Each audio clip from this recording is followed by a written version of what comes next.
Hoje, no nosso quadro de Direito do Consumidor, a gente vai falar sobre uma situação corriqueira do nosso dia a dia, a informação ao consumidor. Tipo, quando você chega, entra no supermercado e vê um produto num preço bem interessante e quando você vai para o caixa, o valor cobrado não é o mesmo que estava na prateleira.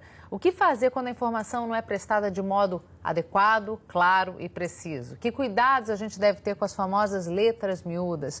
Essas e outras dúvidas vão ser respondidas pelo professor de Direito do Consumidor, desembargador Werson Rego, que está aqui com a gente. Participe e mande sua pergunta. Nosso site, g1.com.br/globonews ou 4002-2884.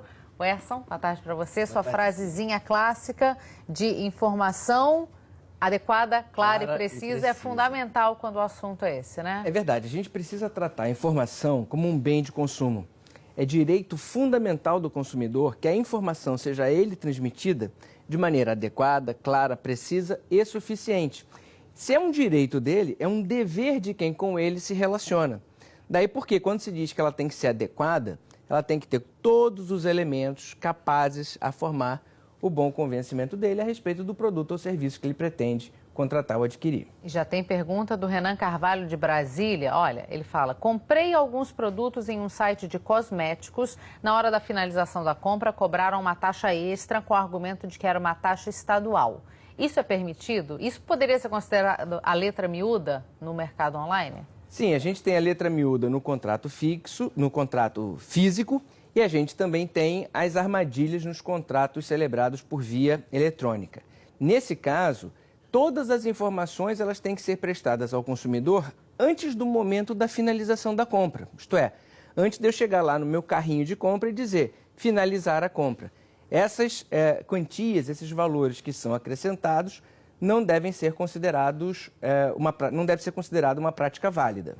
Ainda mais que se esse valor tiver entrado na reta final do carrinho, antes de você finalizar, ainda assim é considerado um abuso? Quando a informação ela vem antes da finalização da operação, como uma taxa que incide, ainda se considera válido ou razoável, porque pode ser algum tributo incidente sobre a operação ou, às vezes, o custo do frete. Sobre o frete, por exemplo, é preciso a gente atentar para a seguinte situação. Às vezes, o frete é tão caro que inviabiliza a compra. E eu só sei disso lá no momento de finalizar. Por isso, antes de finalizar a operação, convém ler com cuidado todos os valores que são apresentados.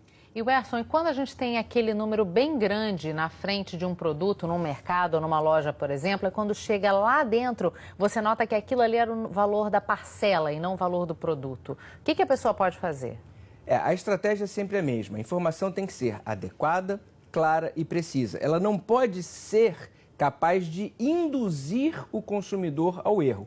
Se ela tem este potencial ofensivo, ela é considerada abusiva. Nestas situações, o consumidor tem o direito de exigir o cumprimento forçado da oferta, desde que, evidentemente, não haja um erro grosseiro na informação que foi transmitida a ele. Tá certo. Werson, você continua aqui com a gente, já a gente vê se tem mais perguntas.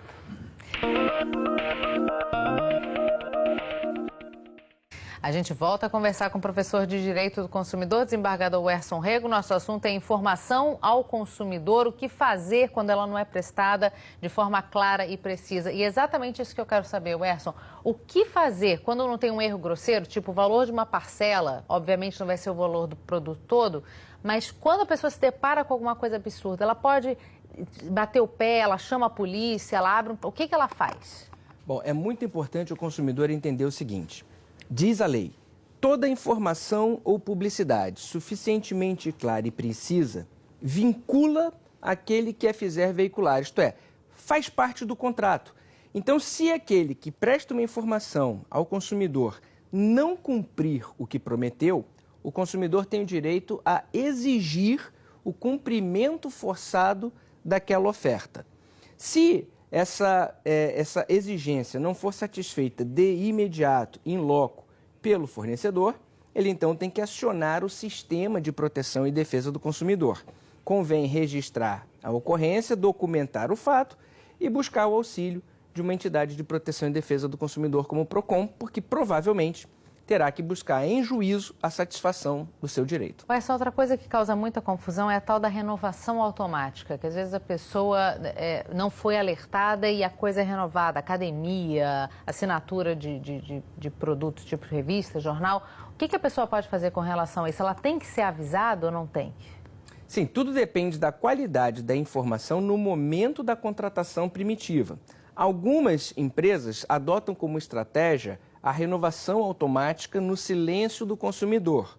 Outras exigem que aquele que tem interesse na renovação manifeste essa vontade. Aquilo que pode parecer uma comodidade ao consumidor pode também se transformar em uma armadilha, a renovação automática. Por isso é importante que, neste caso de renovação automática, ela seja muito claramente informada ao consumidor antes da contratação originária. Ainda mais se ela vier com reajuste, por exemplo, porque geralmente a renovação pode vir com um valor novo que você não pagava anteriormente. Não. Quando houver um reajuste, esse necessariamente será informado antes. Apenas a renovação automática sem aumento do preço, só uma renovação de período.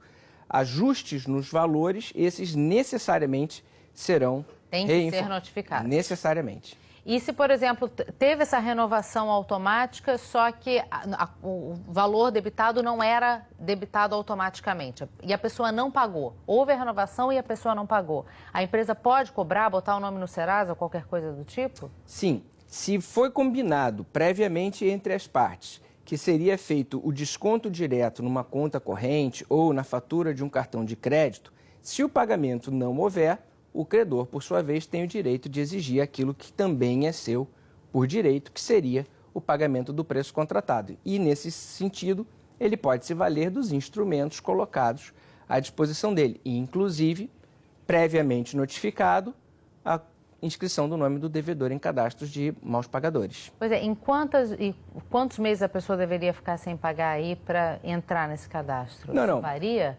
Bastaria uma parcela para você já dar ao credor o direito de comunicar, exigir, dar um prazo para que você emende a sua mora, para que você purgue a mora, e aí, não o fazendo, ele então o notifica para pagar sob pena de inscrição do seu nome em cadastro de inadimplentes ou outra forma de cobrança lícita.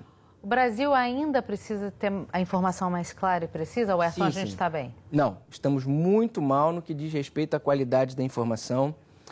Nós somos ainda muito complacentes com a publicidade enganosa. A lei é boa, mas o cumprimento da lei ainda é muito falho, porque há uma certa leniência, uma certa complacência com a qualidade da informação.